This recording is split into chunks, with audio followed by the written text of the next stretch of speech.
Once again, this is Md Tamim. I optimistic that you are all thing fabulous. Alhamdulillah, I'm cool and dandy. Right now, I am in the nature. I'm natural lover. That's why whenever I get time, I try to go to nature.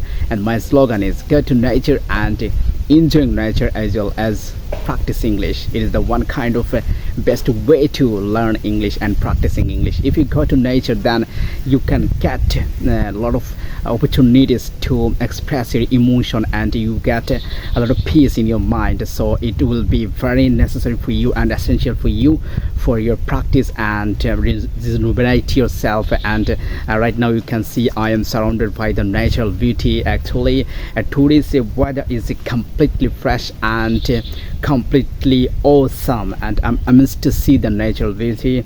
Actually, as you can see, I'm surrounded by the nature, and there are a lot of trees. Leaves are glittering, and it is a really amazed to see the natural beauty. And those who are watching me, I always try to motivate you to make a different video in different places, and I try to make a video for you, and especially I try to rejuvenate myself and develop my skill. That's why I try to make a video in different places, and it is the one kind of good habit, I think. And we are used to with a lot of bad habits, so we can overcome our bad habits by instead of this kind of habits. Go to nature and spend your quality time with nature, and you can also practice English and improve your skill like this way.